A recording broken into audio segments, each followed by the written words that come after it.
ಬುರುಡೆ man ಚೆನ್ನ ಮತ್ತು ಗ್ಯಾಂಗ್ಗೆ SIT grill.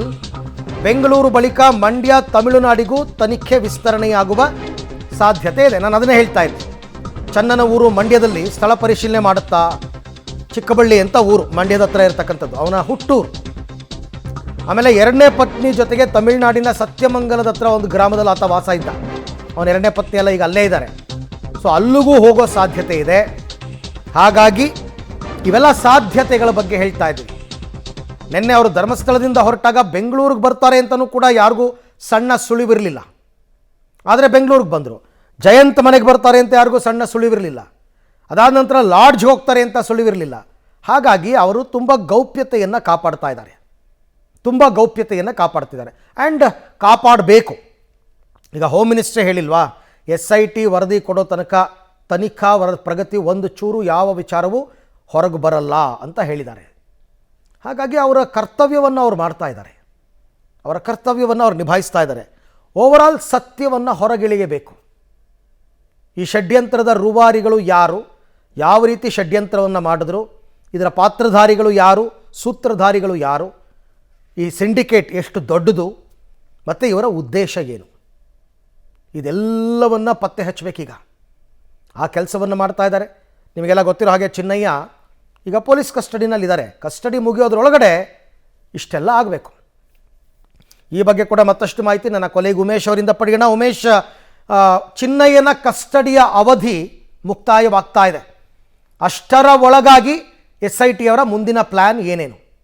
Arvind, ಚಿನ್ನಯ್ಯನ custody ಮುಕ್ತಾಯವಾಗುವ ಒಳಗಾಗಿ ಆತನನ್ನು ಎಲ್ಲೆಲ್ಲಿ ಯಾರನ್ನೆಲ್ಲ ಸಂಪರ್ಕ ಮಾಡಿದ್ದೆ ಅನ್ನೋದ್ರ ಬಗ್ಗೆ ಮಾಹಿತಿಗಳು ಪಡ್ಕೊಂಡಂಥ ಅಧಿಕಾರಿಗಳು ಆ ಮನೆಗಳ ಮೇಲೆ ಸ್ಥಳ ಮಜೂರು ಮಾಡಬೇಕಾಗುತ್ತೆ. ಅಲ್ಲಿ ಪ್ರತ್ಯಕ್ಷವಾಗಿ ಸಾಕ್ಷಿಯಾಗಿದ್ದಂಥ ವ್ಯಕ್ತಿಗಳು ಅಥವಾ CCTV ಆಗಿರ್ಬೋದು, ಅಥವಾ ಆ ಸಂಬಂಧಪಟ್ಟಾಗಿ ಈತ ಏನೆಲ್ಲ ತೆಗೆದುಕೊಂಡು ಹೋಗಿದ್ದ ಅಥವಾ ಅಲ್ಲಿಂದ ಏನಾದರೂ ಇಲ್ಲಿಗೆ ಬೇರೆ ಕಡೆ ಕ್ಯಾರಿ ಮಾಡಿದ್ದ ಅನ್ನೋದು ಸಂಬಂಧಪಟ್ಟಾಗೂ ಕೂಡ ಎಲ್ಲ ಮಾಹಿತಿಗಳನ್ನು ಕೂಡ ಕಲೆಕ್ಟ್ ಮಾಡಬೇಕಾಗುತ್ತೆ. ಅದರ ಮೊದಲ ಭಾಗವಾಗಿ ಬೆಳ್ತಂಗಡಿಯಲ್ಲಿ ದಾಳಿ ಮಾಡ್ತಾರೆ. ಅಲ್ಲಿ ಸ್ಥಳ ಮಜೂರು ಮಾಡಿರ್ತಾರೆ.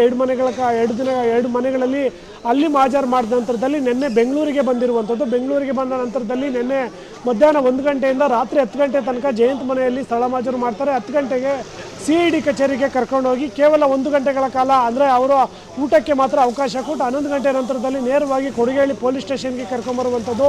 ಕೊಡಿಗೆಹಳ್ಳಿ ಪೊಲೀಸ್ ಸ್ಟೇಷನ್ನಲ್ಲಿ 1 ಗಂಟೆ ಅಂದರೆ 2 ಗಂಟೆಗಳ ಕಾಲ ಅಲ್ಲಿ ಇಟ್ಕೊಂಡು 1:30-2 ಗಂಟೆ ಹೊತ್ತಿಗೆ ಈ ಲಾಡ್ಜ್ಗೆ ಕರ್ಕೊಂಬಂದಿರುವಂಥದ್ದು. ಅಂದರೆ 2 ಗಂಟೆಯಿಂದಲೂ ಕೂಡ ಈಗ ಸಮಯ 9:30 ಆಗ್ತಾ ಇರುವಂಥದ್ದು, 10:30 ಆಗ್ತಾ ಇರುವಂಥದ್ದು. ಈ ಸಂದರ್ಭದಲ್ಲೂ ಕೂಡ ಇನ್ನೂ ಪರಿಶೀಲನೆ ಮುಂದುವರಿತಾ ಇದೆ. ಮಜರ್ ಕೂಡ ನಡೀತಾ ಇರುವಂಥದ್ದು. ಒಂದು ಲಾಡ್ಜಲ್ಲಿ 5-6 ಗಂಟೆಗಳ ಕಾಲ ಮಜರ್ ಮಾಡುವಂಥದ್ದು ಏನಿದೆ ಅನ್ನೋದನ್ನು ಗಮನಿಸೋದಾದರೆ, ಇಲ್ಲಿ ಮಾಡುವಂಥ ಕೆಲಸ ಮಾಡುವಂಥ ಸಿಬ್ಬಂದಿ ಏನಾಗಿರ್ಬೋದು, ಹೋಟೆಲ್ ಸಿಬ್ಬಂದಿ ಆಗಿರ್ಬೋದು, ಇಲ್ಲಿರುವಂಥ CCTV ಒಂದು ವೇಳೆ ಡಿಲೀಟ್ ಆಗಿದ್ದರೆ ಅದರ DVR ಆಗಿರ್ಬೋದು, ಎಲ್ಲವನ್ನೂ ಕೂಡ ಇವರು ಅಧಿಕಾರಿಗಳು ಕಲೆಕ್ಟ್ ಮಾಡಬೇಕಾಗುತ್ತೆ. ಮತ್ತು ಇಲ್ಲಿ ಎಷ್ಟು ದಿನಗಳ ಕಾಲ ಚಿನ್ನಯ್ಯ ಉಳ್ಕೊಂಡಿದ್ರು ಮತ್ತು ಯಾರನ್ನೆಲ್ಲ ಭೇಟಿ ಮಾಡ್ತಿದ್ರು ಅನ್ನೋದ್ರ ಬಗ್ಗೆ ಕೂಡ ಮಾಹಿತಿಗಳು ಕಲೆಕ್ಟ್ ಮಾಡಬೇಕು. ಇದಾದ ನಂತರದಲ್ಲಿ ಇನ್ನೂ ಕೂಡ ಹಲವು ಕಡೆಗಳಲ್ಲಿ ಧರ್ಮಸ್ಥಳಕ್ಕೆ ಬರೋಕ್ಕೂ ಮುಂಚೆ ಸಾಕಷ್ಟು ಜನ ವಕೀಲರು ಮತ್ತು ಸಾಮಾಜಿಕ ಕಾರ್ಯಕರ್ತರು ಅಂತ ಹೇಳ್ಕೊಳ್ಳುವ ಕೆಲವು ವ್ಯಕ್ತಿಗಳು ಕೂಡ ಈತನನ್ನು ಭೇಟಿ ಮಾಡಿದ್ದಾರೆ. ಅವರೆಲ್ಲ ಎಲ್ಲೆಲ್ಲಿ ಭೇಟಿಯಾಗಿದ್ದರು ಅನ್ನೋದ್ರ ಬಗ್ಗೆ ಕೂಡ ಅಧಿಕಾರಿಗಳಿಗೆ ಮಾಹಿತಿ ಇರುವಂಥದ್ದು. ಅಂಥ ಕಡೆಗಳಲ್ಲಿ ಕರ್ಕೊಂಡೋಗಿ ಚಿನ್ನಯ್ಯನನ್ನು ಸ್ಥಳ ಮಾಜೂರು ಮಾಡಬೇಕಾಗುತ್ತೆ. ಆ ನಿಟ್ಟಿನಲ್ಲೂ ಕೂಡ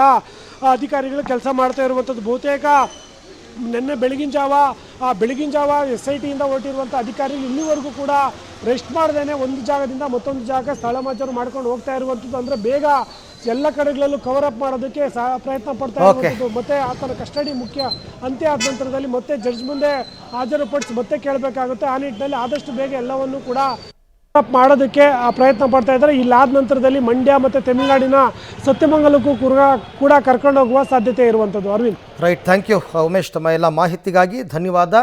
ಸೊ ಇನ್ನೂ ಬೆಂಗಳೂರಿನಲ್ಲಿ ಎಷ್ಟು ದಿನ SIT ಅವರು ಇರ್ತಾರೆ, ಏನೇನು ಯಾವ ಸ್ಥಳಗಳನ್ನು ಶೋಧ ಮಾಡ್ತಾರೆ ಅಂತಕ್ಕಂಥದ್ದು ಮುಂದೆ ಇನ್ನಷ್ಟೇ ಗೊತ್ತಾಗುತ್ತೆ.